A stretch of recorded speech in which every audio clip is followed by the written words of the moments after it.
मैं बोला sir sorry sir, उनका पैर पड़ा। उसके बाद हमारा ही सिक्योरिटी रखता था, कोई बाहर का गार्ड नहीं, कुछ नहीं। अब 28 दिसंबर को वापस वो कभी लेक हाउस नहीं पहुंचेंगे? नहीं पहुंचे, वो बीच में आते थे बट लेक हाउस नहीं आए, क्योंकि उन्होंने बोला कि टाटा कोड ऑफ कॉन्डक्ट उनके लिए। इस बात का अब आपको हमेशा गम रहेगा कि इसके आगे वो अपने जन्मदिन से पहले पुणे कभी नहीं आ पाएंगे। वो बोले थे, वो बोला, आपको मालूम है हमेशा बोलते थे प्रॉमिस इज अ प्रॉमिस। मेरे को बोला तेरे घर पे आऊंगा, this is my promise. I am unfortunate, वो मेरे घर आ नहीं पाए। एक बार आए थे, 1 घंटा बैठ के गए। मैं रहता हूँ गुरु प्रसाद में, ओल्ड सोसाइटी, अभी आज ही 50 साल होता है उसका।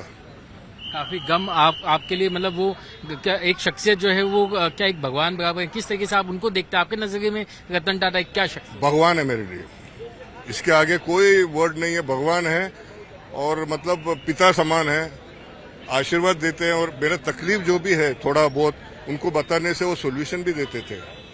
मतलब मैं कुछ बोल नहीं सकता उनके बारे में। ऐसी कई सारी अनंत कहानियां हैं जो रतन टाटा से जुड़ी हुई हैं। हर किसी के जीवन को उन्होंने बहुत ही नजदीक से, जो करीब से उन्होंने स्पर्श किया हुआ है। और आज यही नतीजा है कि उनके तमाम चाहने वाले लाखों की संख्या में मुंबई पहुंच रहे हैं ताकि वो उनका एक बार अंतिम दर्शन ले सकें।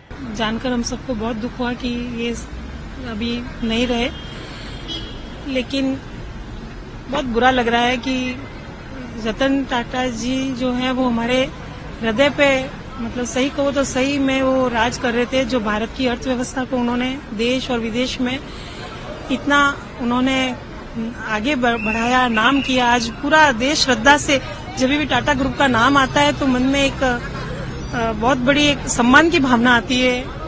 और बहुत ये जानकर दुख लगा कि ऐसा हुआ। और बहुत ही विनम्र व्यक्ति थे। हम उन भाग्यशाली लोगों में से एक आम जनता जैसे लोग हैं, लेकिन हमको 2 बार मुझे व्यक्तिगत रूप से उन्हें देखने का मौका मिला। दोनों ही बार खुद वो स्वयं ही गाड़ी ड्राइव कर रहे थे। तो इतना बड़ा व्यक्ति और इतनी अच्छी गाड़ी, इतने अच्छे से उन्होंने ब्लू चेक्स का शर्ट और एक जीन्स पहनी हुई थी।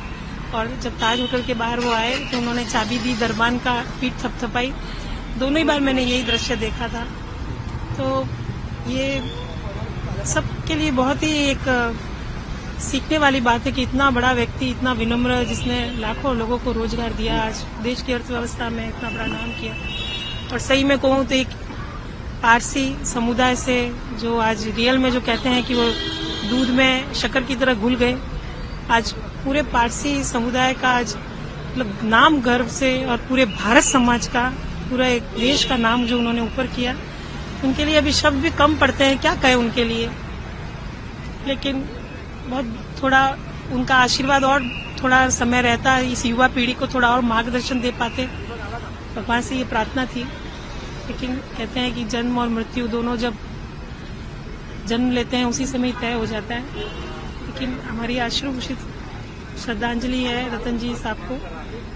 परमात्मा उनको, हम यही कहेंगे कि उनको फिर से पुनर्जन्म दें और बहुत बड़े उद्योगपति के रूप में हम उनको, एक नई जनरेशन फिर से उनको देखें। और जिस प्रकार से उन्होंने इतना इस जन्म में काम किया है, अगले जन्म में भी वो आए और बहुत इससे भी बहुत अच्छा और बड़ा काम करें। परमात्मा से प्रार्थना है, ईश्वर से प्रार्थना है। आपका नाम? मेरी प्रिया। एक्चुअली हम दोनों लॉयर्स है। हम ऑफिस में ही थे और ऑफिस में हमने हमारे मोबाइल पे न्यूज देखा कि रतन टाटा इज नो मोर, ऐसे करके न्यूज देखा। तो तुरंत हम ऑफिस से निकले और सीधा इधर ब्रिज कैंडी ऑफिस में आ गए, गाड़ी निकाले और इधर आ गए। न्यूज सुनते ही हमें मालूम था, we were following the news कि रतन टाटा जी को कल ब्रिज कैंडी हॉस्पिटल में एडमिट किया था। So we were following it. पर जब न्यूज देखा ऑफिस में तो हम दोनों शॉक में थे और तुरंत हम गाड़ी निकाल के इधर हॉस्पिटल में इधर आ गए। Ratan Tata was truly a great man and he was identity of the India.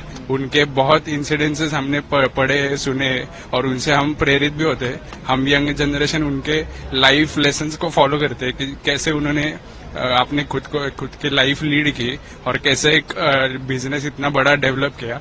और ये सब होने के बाद भी उनका जो हम्बलनेस था वो मुझे बहुत पसंद आता था। इसकी वजह से मैं उनको बहुत फॉलो करता था। ये न्यूज बहुत ही सैड और शॉकिंग थे मेरे लिए, इसलिए मैं तुरंत इधर आ गया। वो कहते हैं ना कि बहुत जन्म के बाद कोई ऐसा युग पुरुष एक जन्म में मिलता है, तो वो रतन जी के बारे में वो बातें पूरेपूर लगती है। और जैसे बात पता चली कि रतन जी अपने साथ अभी नहीं है, तो वहां से जो दुख शुरू हुआ, तो उनको ट्रिब्यूट देने के लिए यहाँ पे हम लोग खड़े। एज अ प्रोफेशनल लॉयर है, बट जो भी उन्होंने लाइफ जीती है और जिनके सब पे राज किया है, वो देख के ऐसा लगता है कि रतन जी जैसा आदमी वापस होना चाहिए भारत में। भारत को और उनकी जरूरत थी और भारत सदैव उनका ऋणी रहेगा। बहुत कुछ उन्होंने दिया है और रतन जी के लिए